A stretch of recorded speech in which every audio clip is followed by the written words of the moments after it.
I'm just going to speak briefly tonight on my topic. You've been together so long, and I don't want to tire you, but I want to deal with a subject that they've asked me to cover, and it's called Building Balanced Children.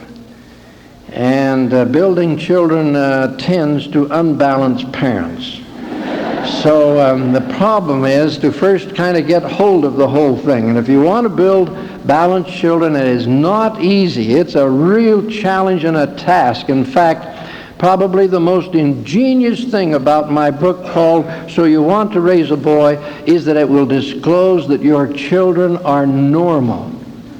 Now, when I found out that mine weren't going to be gangsters, that was a great source of satisfaction. I was being trained in the FBI, and Mr. Hoover suddenly said, "Any of you want to be trained on juvenile crime control?" And I looked at my two youngsters and I thought I'd better take it.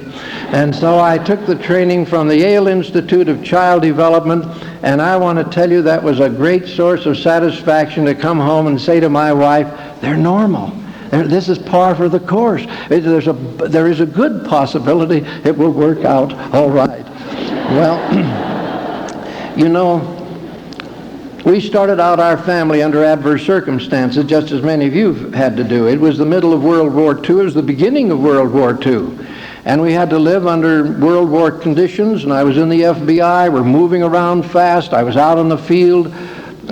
We had subversion. The criminals were operating in high gear, and the FBI was going day and night with a minimum amount of personnel, because at that time it was very difficult to get them, and we all lived out of a suitcase, so to speak. 14 hours a day was normal.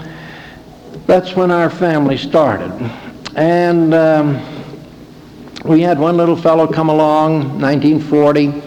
We had another one come along not too long after that. I was called back to Washington as one of the supervisory assistants to Mr. Hoover. And we had our first house. Never had had a house before, 2 bedrooms.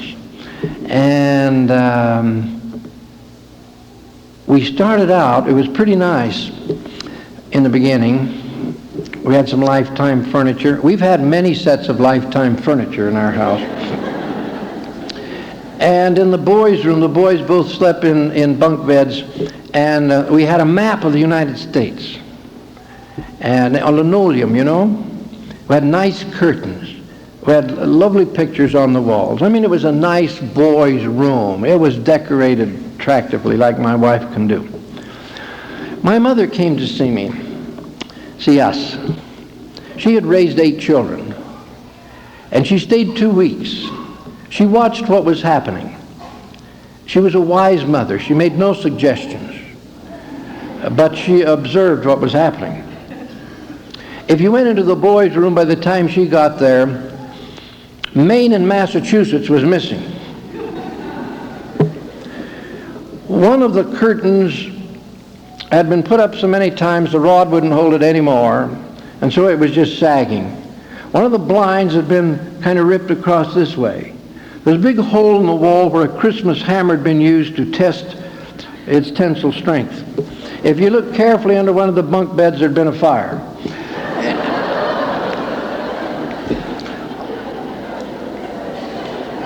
My mother waited until it was just about time to go home, and she said, "Now, Cleon, I know it's very difficult. You've got 2 rambunctious young boys there, and I know it's not easy, but I do have a suggestion."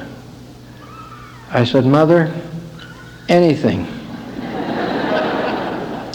"What would you suggest?" She said, "I suggest you have another one." I said, "Mom, you're kidding. We're about to have a nervous breakdown with 2. She said, "I'm not an expert of any kind. I only know that it's when you get the 3rd one that you become a community. It just changes things. And when you get the 4th one, it gets even easier. And after that, you just hardly notice it as they come along." Well, we had our number 3, and she was a sweet little girl. And I can't explain it. I had a little psychology, but I don't have any answer to this. All I know is that all of a sudden our house changed. I'd say to those two rambunctious boys, shh, and they'd shush. Never happened before. They'd wheel her down the street. They took the greatest pride in showing her off. And in due time, we had our sweet little Sharon, and it got even better. And we never did reach the stage where we didn't notice it. But anyway, after we had had 8, and as I have occasion now to look around at our, what is the latest count? 35 grandchildren, something like that. Anyway, at least before the end of the year. I keep counting the ones in the oven, which they tell me isn't fair. But anyway, as I look around now and realize the strength that has come to us and the happiness that has come to us in those years, some 45 years, I thank my Heavenly Father for my sweet mother who gave us that wise advice to just stay right in there and have a nice big family. I used to have a great friend that I admired greatly, and I heard him say one day, you know, you ought to have a planned family. Plan on having one. So we got 8, and now it's just marvelous. Well, in building balanced children, I can go through this pretty fast now because I'm a grandfather. They're all grown up, mature. They're married. We did lose one sweet daughter at 20, and those who've lost children, we empathize with them. We've all had problems in our families with some of them getting off the track occasionally. Every family does. But anyway, having known some of the sorrows as well as the happiness of a family, I have to say that building balanced children from a man's standpoint begins with choosing good partner. And I want to introduce mine. May I introduce my sweet Julie, who's going to help me with the slides.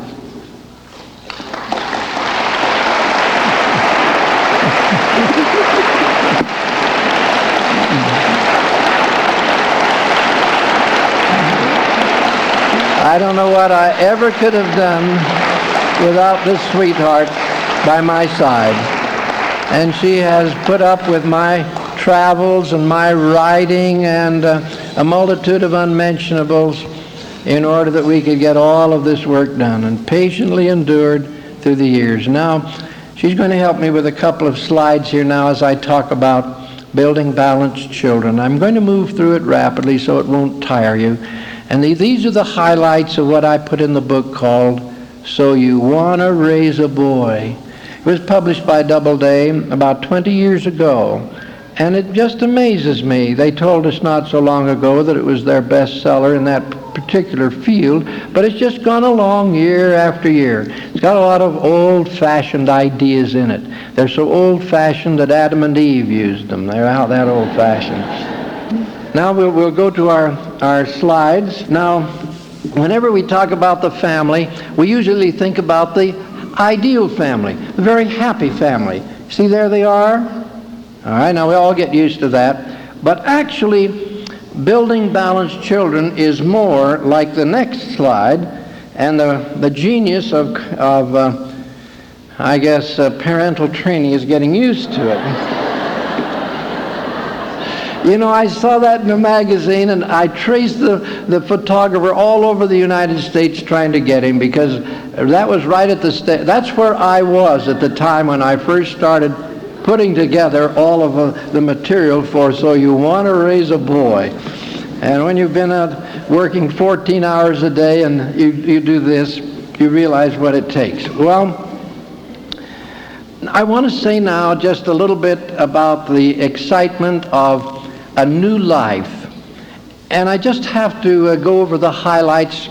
You'll know most of the details, but the wonderful thing that we've talked about today, called gestation of a human being, begins with an incomplete little ovum egg, or I should say, furnished by the mother, and this fascinating little thing that's only half of a human cell called a sperm.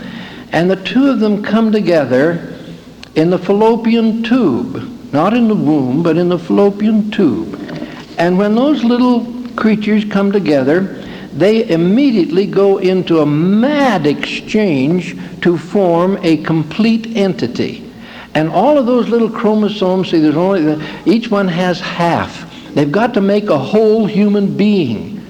And so the female part combines with the male part, with little chromosomes, they just stir up in the maddest race you can imagine, and all of a sudden they lock in. And you've got your person. The sex is determined, color of hair, how long the hair will last, that's in there too. So if you go bald early, it's because you didn't choose your ancestors right. The height, the approximate longevity, how long the individual is going to live, the color of the skin, the complexion, the eyebrows, the teeth, all of these things are locked in to that single completed cell. It's just absolutely fantastic. Now that cell will very shortly divide into two, and you have to watch it pretty carefully, because if it jiggles apart as it's dividing, you're going to get two human beings exactly alike, identical twins. On the other hand, if you get a set of the female contribution and the male sperm, so forth, coming together, you get two of those, then of course these are fraternal twins, and they're quite different, sometimes a boy and a girl. But when you just have one fertilized egg, and it actually jiggles apart as it goes to make two cells, you get two human beings identical in their physical features. All of you are familiar with that. All right, let's just supposing it doesn't jiggle apart, we got one human being. It will divide then into 4 cells. And it will start its little trip down a 2-inch fallopian tube headed for the womb. It takes about 3 or 4 days, and then all of a sudden, it arrives. It's now about 16 cells. Now the exciting thing about this is that when it arrives in the womb, each one of these cells is exactly like the original one. All of them are the same. Every cell has the whole mechanism of the whole human being locked into it. And when those cells begin to specialize and build kidney tissue and skin and teeth and eyes and so forth, the DNA has it set up so that each one of those cells can play its part in a very intelligent manner. And Cressy Morrison a few years ago said the cell, the living cell, is just filled with intelligent capacity for intelligent predetermination, anticipation, accommodation. It's not mechanistic. There is a great power working in the human cell. Well, it says up here that the fertilized egg enters the womb of the mother, a new life begins to develop. Now everybody says, when does it become a human being? It became a human being the moment that it started gestating life. That's when you had the beginning of a human being. Not that it couldn't be stopped or aborted, but that human being was locked in just the moment that that first cell was made a complete fertilized cell. And now in the second week, the new life starts to receive nourishment from the mother. There are enough cells now so that they actually send out little roots that go right into the womb. And we begin to get what later becomes the placenta and the umbilical cord forming as the mother nourishes the child. Now, we used to think the placenta would clean out all of the, the narcotics and so forth, the drugs that go into the mother's blood. Now we find that it doesn't get it out completely, and there are certain strong drugs that can go right on through into to the baby and affect its life, maybe even cause it to be deformed. So it's very important what the mother does to protect herself and her baby. And now the third to the 4th week, the eyeballs are forming. Can you imagine that? And the little spinal cord is setting up. The brain and the lungs, the stomach, the liver, the kidneys, and the heart, they're all being formed. And at this point, the heart is sufficiently strong to begin to pump. This little creature's only 4 weeks old, and the heart's pumping. Now, the 4th week, the head is forming, backbone is complete, the spinal cord is closed, the arms and legs are forming, And the heart is just pumping away now. All right? And now, the 5th week, you see, we're just a little over a month old, the chest and abdomen are forming and have separated. The head and eyes have retina and lenses.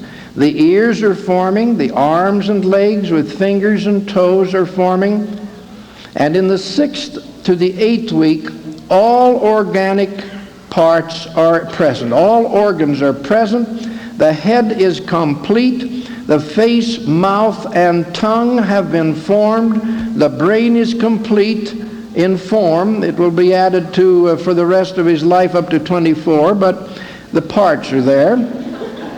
And the baby at this, it will respond to tickling. Now, this little entity is only 2 months old there. The mother has learned probably that he's there. The first part, she didn't even know he was there. But finally she got some symptoms indicating that might be something going on. And by this time, of course, we have morning sickness and a few things, so she knows he's there. But see how complete that little personality is already. All right, the next one. Here's the 8th week. Junior has all his fingers and toes complete, even his fingerprints, which will be the same throughout his entire life, even when he's 80 years old. And now the 11th to the 12th week, all body systems are working, nerves and muscles are synchronized, arms and legs move, fingernails are appearing, and Junior now weighs 1 ounce, and he can feel pain and will respond to it. In other words, all systems are ready to go. Now, there's so many exciting things about the gestation process that science is just beginning to understand that we just stand all amazed at the fantastic ability of the Creator to work into the DNA the development of one single cell to several trillion cells in 9 months, having them all fall into place. Certain ones, they divide into 3 separate specialized labors and are assigned to different things. They're all made out of the same tissue. The same kind of cells start to specialize. Little cells go in to make lungs, and they only make lung tissue as long as they need lung tissue. Then they stop, thank goodness. And others go to make kidneys, and they stop when the kidneys are built. And the kidney is so intricate by itself. The eye is so intricate.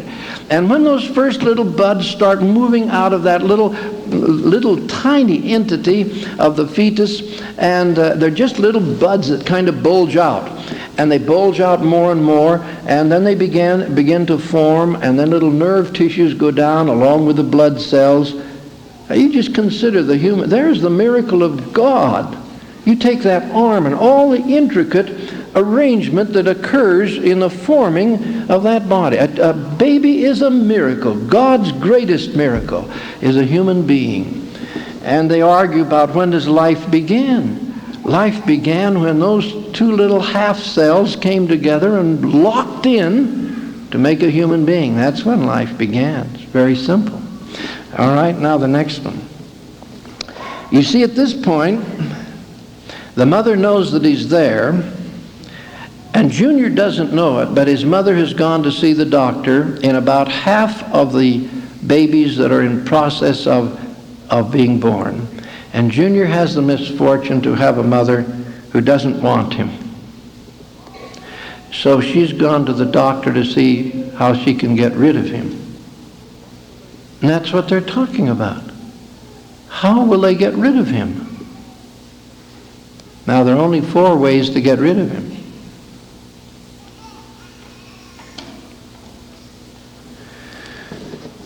One is by vacuum suction, and that's just to tear him all apart with suction. Another one is to go in and actually have him cut all apart. There are 2 other methods.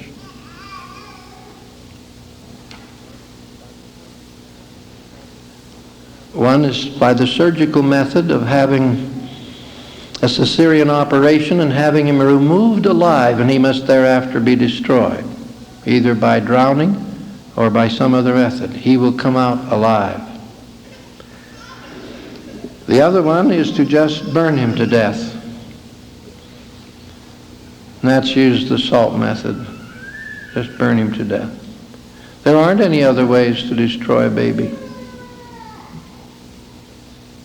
scientifically. I thank God my mother didn't want to do that to me. I have a letter at home that was sent to me on my trip to Europe at 17. That's one of the most precious documents I have, in which my mother tells how my older brother died at the age of 4 months, and how my father and mother prayed for another baby. And when I came along, it was named Cleon, which means in Greek, the Comforter. So I have an earlier name called Willard Cleon. My mother always called me Cleon. And in moments of despair and darkness, I've read that letter because it says that when I was born, I was wanted. That's a great blessing, to be well born, to be wanted. Now, fortunately for you and me, we didn't have any of this happen to us, but it's happening now to over half of the little people that get started in life. They aren't wanted, and they're aborted. But for you and me, here's what happened. That was so exciting. Boy, I'll tell you, it was tough getting out into this world. That 9th month, Mother was so uncomfortable. She didn't think that 9th month, it was the longest of all the months.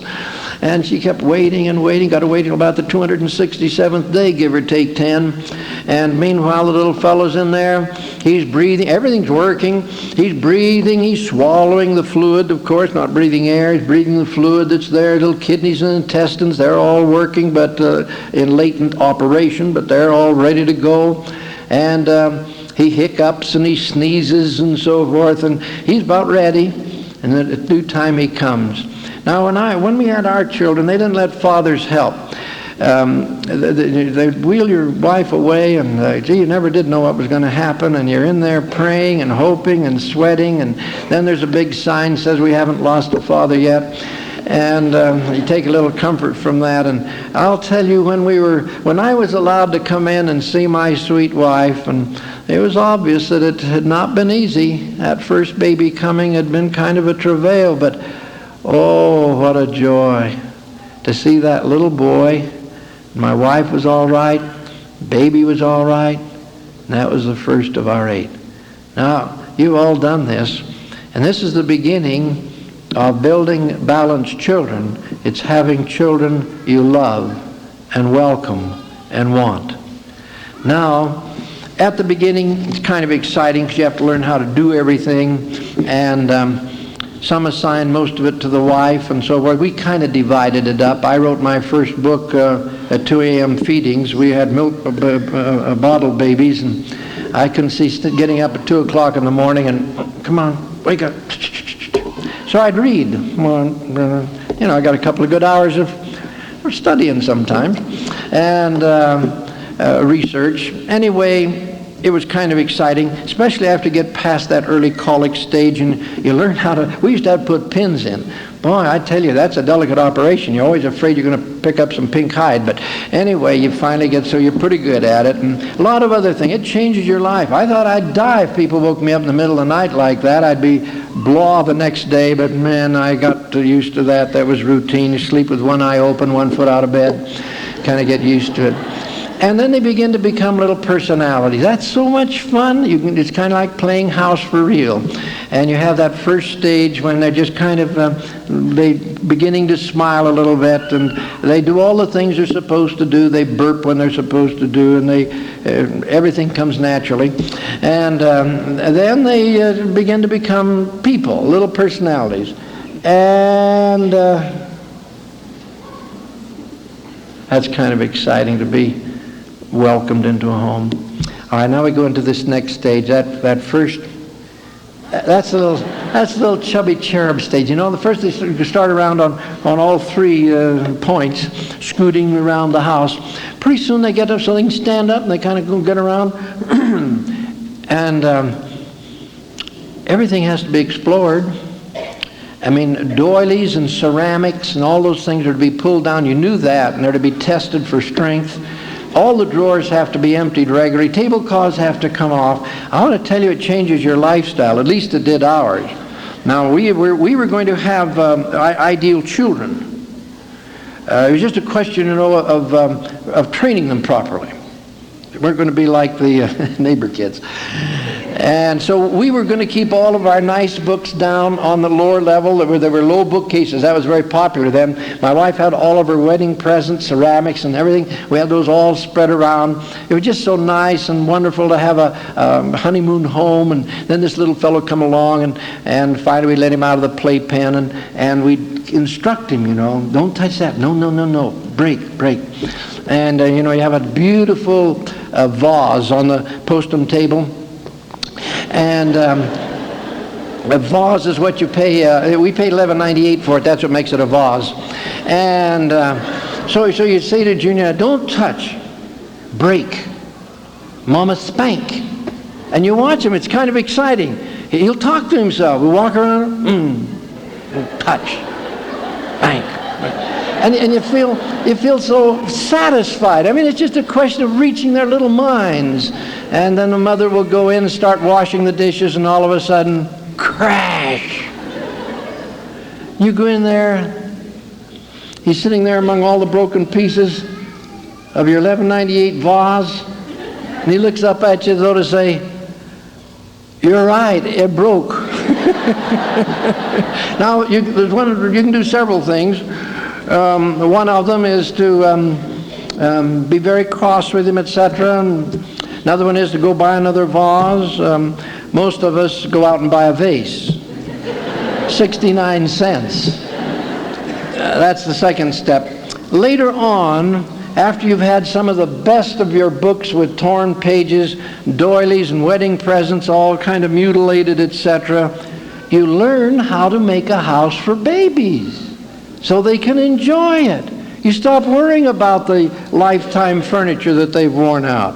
I mean, we went through this stage. When we got married, why, our floors looked like the top of a grand piano. I mean, they were just beautiful. It wasn't very long before top of our piano looked like the floors. I mean, they'd been up there.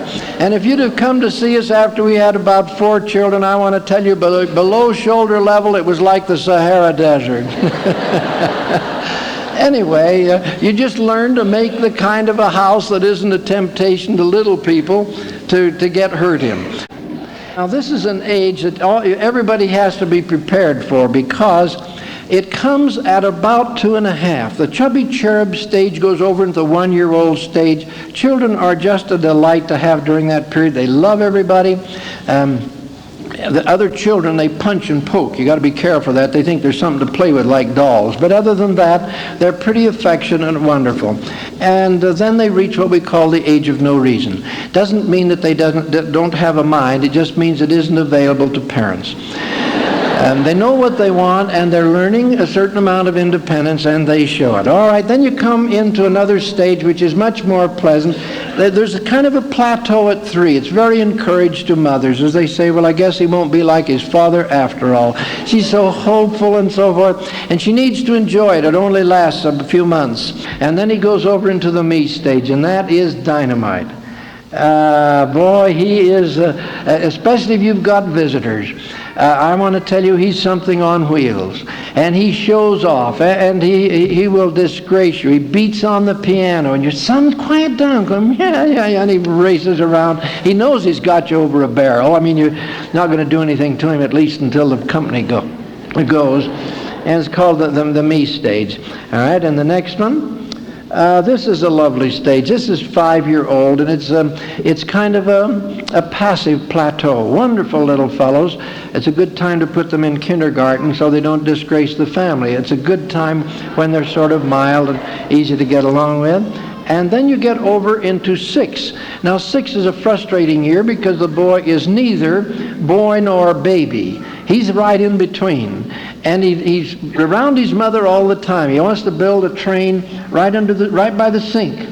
Wants to pile up blocks right there. Wants to ask his mother all kinds of questions. Doesn't care what she says as an answer, just so she keeps talking. Wants a lot of communications and so forth. And he gets frustrated. He wants to do everything and can't do much of anything.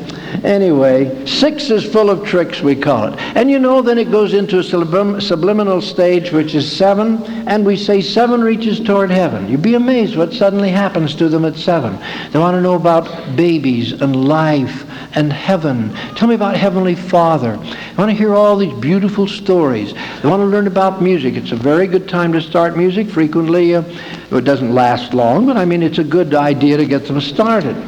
And then 8 is a little different. I may tell you, an 8-year-old, they like it straight. That's what we say. 8 likes it straight. They're gung-ho. And don't be too realistic with them, but they don't want fairy stories and that stuff anymore. That's a little stuff. They want to play it kind of straight. Now 9 is out of time. And 9 is supposed to be a subliminal year. It isn't.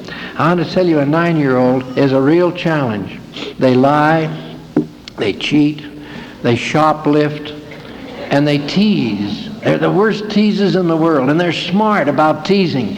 They get a little fellow that's about 4 years old who's in the age of centripetal dynamics, which is the me stage, and they'll egg him on, and they'll tease him. Won't hit him or anything. They'll just tease him. And finally, a 4-year-old can't stand it, and he'll come over and hit a 9-year-old. Now, that's what he wanted. And he'll just practically knock him across the room. And you come rushing in to rescue your little 4-year-old, see what's happened. What's the matter? What's the matter? Your 9-year-old says, he just came over and hit me. And you say, son, did you hit your brother? Yeah. It's very frustrating. You got to watch a 9-year-old. He's a manipulator. He knows what he's doing. And you have to make him take things back. He'll snitch it. He's learned how much fun it is to give chocolate bars to all the kids. They love him for it. I went through it. I remember mercantile store up in Canada, and Dad made us stay. Ooh, I hated that. And we've done it with each of our children, not the girls. They're perfect, as you know. But the boys, you have to take them down. I remember my oldest boy said, now you take it in and tell the man there in the drugstore that you took that and didn't have a chance to pay for it, and you're very sorry, and you're bringing it back. And you'll always remember to pay in the future. He says, Dad, you can tell him. You tell him. Yeah, that'd be nice. You tell him. No, I said, you go in and tell him. Will you come along with me? No, I didn't have anything to do with it. You go on in. And so we had a wise druggist, and he said, oh, I wondered what happened to that. That's so nice of you to bring it back. I have a hard time making a living for my children, and that's so nice of you. That helps me. And if you ever feel like you need some candy, I got some little things you could do to earn it, so you don't have to take it anymore. And I'm awful proud of you for coming in. You make a great Boy Scout, you see, so that's coming up, Cubs and everything. All right, then you hit the next year after that rather difficult teasing year. Oh, this 10 is the golden year. You'll hear men say, I enjoyed my childhood. I had such a great childhood. He's talking about age 10. It's the last good year a boy has. Age 10 is, he equates well with other people. He gets along well with adults. He gets well along in school. Doesn't always get along well with girls. They're pretty mysterious yet. In this case, he did. But anyway, 10 is a golden year. And it sets parents up for it's kind of a sucker game that nature plays on us, because we think we've got him now. Oh, what a man we're going to have out of this young fellow. I can just tell we got a great one coming. And then we hit this one.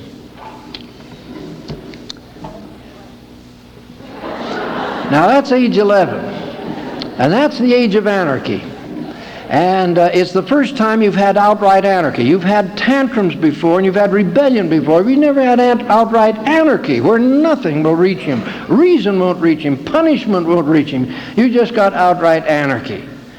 And the first time I noticed our oldest son, I was working hard in the FBI, and I came down, and it was having breakfast, and sometimes I'd leave awfully early so I couldn't enjoy breakfast. I see my son, my pride and joy, sitting there at the table. I couldn't believe it was my son. Up to this time, he'd been pretty easy to raise.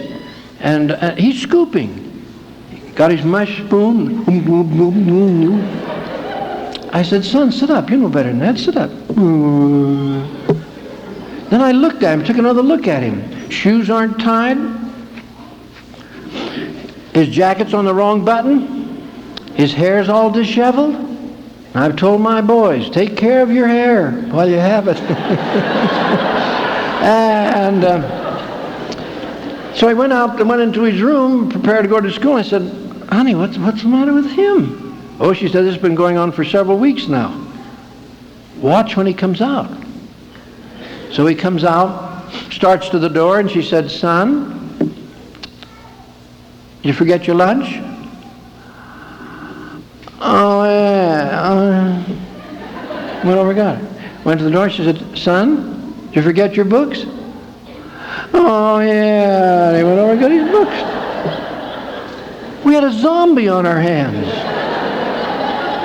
And it got so bad, we had a pediatrician friend, we decided to go talk to him. And he said, well, explain it to me. What does he do? And I said, well, practically nothing anymore. Well, he said, describe it. And I said, well, he doesn't get his room clean. He doesn't do his chores. He doesn't do his homework. He's daydreaming all the time. He gets in the shower, and after he's in there 30 minutes, he said, what happened to the hot water? And I said, well, haven't you started soaping down? No, he said, I haven't started yet.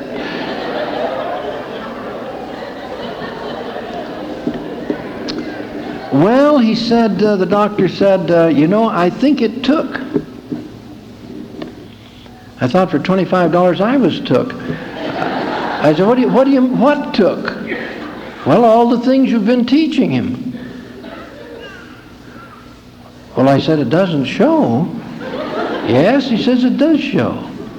This is the stage when a boy lines up all the things you've been telling him were so important, and he ticks them off one at a time to see if it really matters. Is it really important to have a clean room? Who cares if we do our homework, or dress right, or have good manners? Gee, I say, how long does it take him to find out? Well, he said 9 to 14 months usually. I said, you mean he comes out and he becomes a human being again eventually? Yes, I can guarantee it. I said, that's worth the $25. Well, sir, do you know that's what happened? And as he got over into age 12, gee, it was beautiful again, almost as good as age 10. And we saw him begin to growing just a little bit, the latter part of 12. Looked like we were back in on the track, back in gear. See, we didn't know what was coming next. Here it is. That's age 12. See how nice he looks? That's good. All right, now we come to the next one.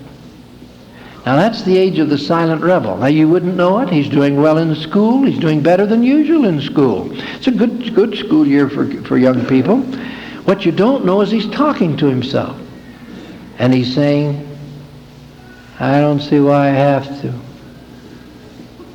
I don't see why I have to turn off the TV. I don't see why I have to go to bed. I don't see why I have to get up. I don't see why I have to do homework. I don't see why I have to go to church. But he very seldom says it out loud. He's a silent rebel. What he's doing is building up steam for next year. Age 14. I'll tell you, at 14 he'll tell you. It really boils out. Now I don't have a very good picture of a 14-year-old. This is a meditative 14-year-old. And he's better adjusted than most. As I remember my 14-year-old age, clothes weren't easy to come by in those days.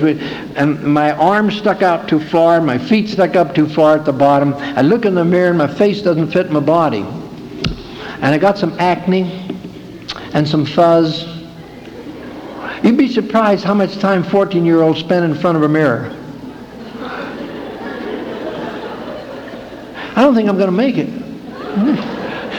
But it's a good year in the sense that they want to be something. So they go out for things. They go out for baseball and basketball and track and orchestra and band and thespian activities, cheerleader. They don't make any of them. And that's why we say at 14 their cake is only 2/3 baked. Everybody says to come back later. All right, now some machinery is beginning to happen to a 14-year-old, and at 15 it becomes very intense. And a 15-year-old has all of the machinery going for him that a full-grown man has. He has all the inclinations, all the desires, all the emotions of a full-grown man, and he has to postpone all of them. There's a single one that can be satisfied right away. Now I want to tell you that's frustrating. He wants to be somebody. He wants to be in on things. He wants to have a car of his own to go where he wants, with whom he wants, when he wants. He wants to have money to spend on what he wants. No job, just money.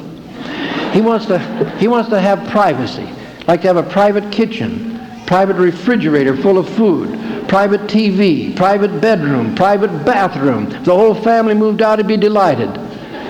And furthermore, he'd like to be independent. And this is when a boy very often is tempted to use Anglo-Saxon toward his mother. His mother may be absolutely heartbroken with a 15-year-old as he comes home and she says, "Oh, son, you're home. Everything going right at school today? Did you get some homework? Did you do any?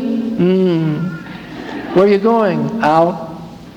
I mean, it's a very intelligent dialogue. And a mother will stand there at the sink washing dishes and cry. She's lost her son. Don't worry.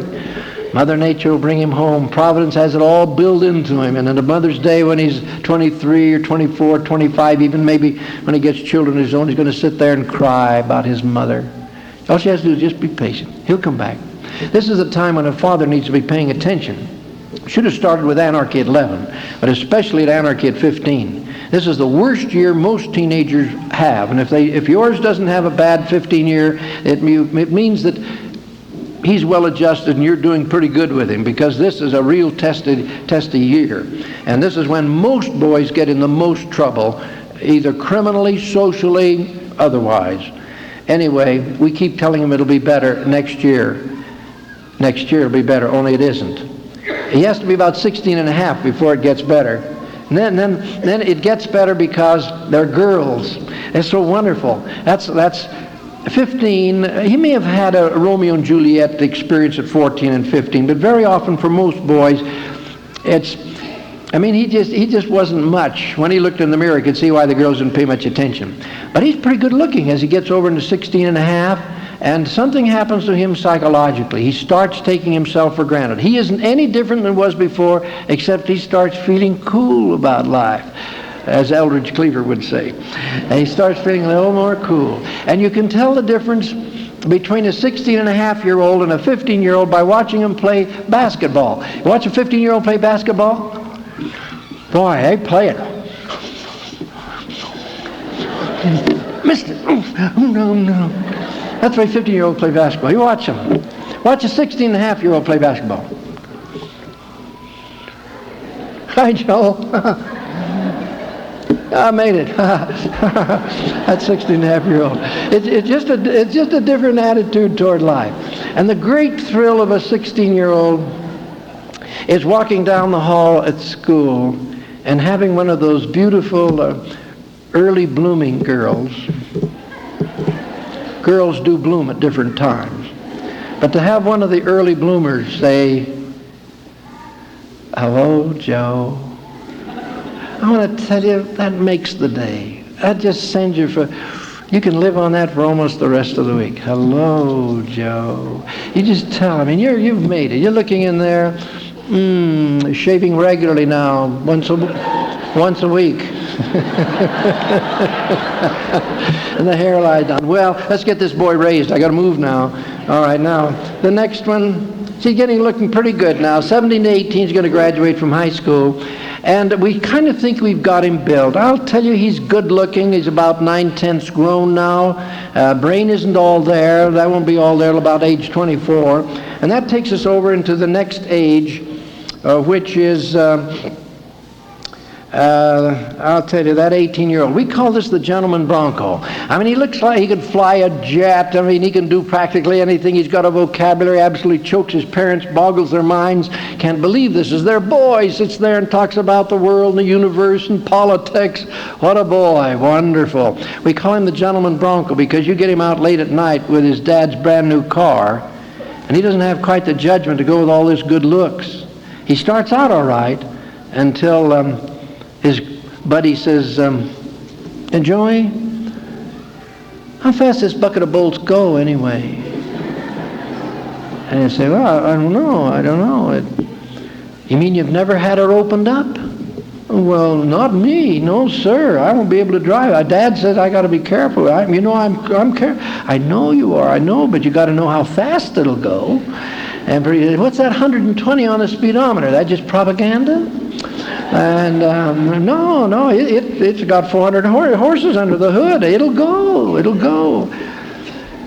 It's a little later on, and "Hey, Joey, gee, the theater crowd's all gone. There's no traffic here on Main Street. Would you do something for your buddy? It's just about a mile down to the grain elevator, and no traffic or nothing. Would you put it on the floor and just see what happens for 1 mile? Would you do that for your old buddy, Joey?" And that's the way it kind of starts. And the next thing you know, it's down on the floor just for this 1 mile, just to see what it will do. And that's the way it starts. And I've been a chief of police too. I identify with Chief Nielsen. I've had to sit in on some of these things. When a father comes down the next morning to get his boy out of jail, I've seen them come in.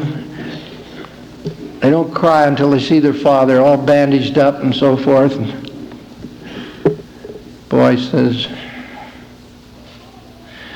"Dad, I'm awfully sorry I rolled your new car.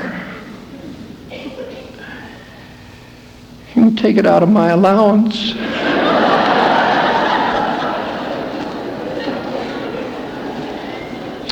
Well, most dads are very glad that the boy wasn't killed, but there's a lot of things. At this age, judgment isn't quite as mature as we might think. You have to kind of just keep your finger on the pulse. That's all I'm saying. All right, the next one. This is 19.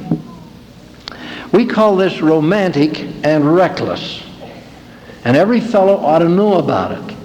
Every girl ought to know about it. And his parents ought to know about it. This is a wild year. This is, he's been on dates before. He's never had anything happen quite like this. Something is happening to him mentally and physiologically that is absolutely overwhelming. It's girls.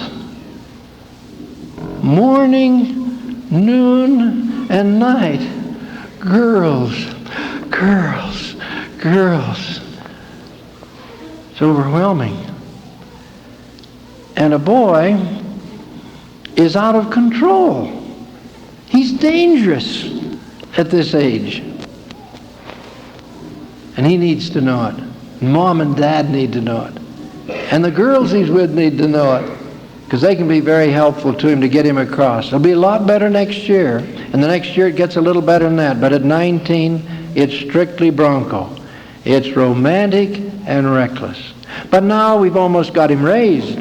And the next year when he comes along, gee, he's handsome. He looks great. He's on his way into college. He even got a part-time job. He's polite. You introduce him to people. He knows all the amenities of life. And you're just real proud that he's on the way to making it. And the next year he comes along and he says, "Mom, I'm 21. Today I'm a man." At this stage, we'd better have our boy in pretty good shape. The concrete is setting up awfully fast. 16 to 18, we have a 97% opportunity, if we have a boy in trouble, of getting him straightened out. It's pretty high. Sometimes run even 98%. You let him continue his stealing, his problems up to 24, and our chance of rehabilitation is only 5%, maybe 10. Isn't that amazing? Unless something tremendously emotional happens to him, spiritually or otherwise, our chance of permanently having him straighten out his life is pretty remote. So I'll tell you, we really concentrate on young people. We love them, and when we see them in trouble, we use all the resources we have to try to get them straightened out before the concrete sets up. I'll tell you, it's a joy to have these boys and girls come up through life and succeed. But all of us have had problem children. Every family has problem children. So we're very sympathetic with our neighbors when they're going through one of those problem stages. And sometimes when you're raising them, you think it's all problems. You wonder if you'll ever get them straightened out. And it was so gratifying when I went through that training course in the FBI over a period of a couple of years with the Yale Institute of Child Development conducting it to find out my children were normal. We started enjoying them a lot more. And the problems came, but we rolled a lot better with it. And I said to my wife, someday, if I ever get a chance, we'll try and put this in just mother and dad language in a book. So you want to raise a boy. Now my girls have wondered why I haven't written one on girls. I just have to admit that I haven't been able to figure them out. I don't think any man was supposed to ever write a book on girls. I think we're supposed to just enjoy them. They're so mysterious and beautiful and wonderful. Just watch them. Enjoy their mystique. Don't try to understand them. Because they're different. They're kind of like boys up to around 11. They kind of go through a maturation pattern. But then they divide into three groups. They're the early bloomers. Then they're the normal ones. Then they're the late bloomers. And they each have to be handled differently. And I guess one of the most challenging of all is the early bloomer. 13, fully developed, ready to go, and not a brain in their head. No, I take that all back. All you 13-year-old girls, I take that back. Anyway, it's so complex. I wouldn't dare write a book on girls, but I did venture one on boys. And we watched ours grow up, and we watched our sweet girls grow up too. And their mother kind of took care of them. That's why they were a success. And they were. And I sometimes think, and I say this now in closing, I think of a day when I came home from the FBI to our little house there in Falls Church, the one where there was some fire under one of the bunk beds, you know, and the plaster off the wall and so forth. And my sweet wife met me at the door, and she still had her hair in curlers from this morning. And I took one look inside the house, and I could tell we should have a sign which said, "Enter at your own risk." The chairs were stacked up. There'd probably been a train, I don't know. The blocks were all over. The scooters and skates were all over. I mean, you just had to watch out where you were going. And I remember her saying, so I cleaned it up about 5 times. I'll do it once more and then we'll go to bed. And I said, no, honey, forget about it. Tomorrow's another day. I'm tired, you're tired. Let's go in and cover them up and go to bed.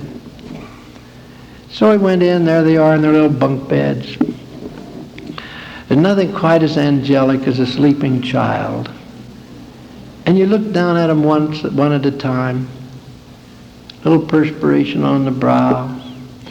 Little mark from falling off a tricycle or something. And sleeping peacefully away.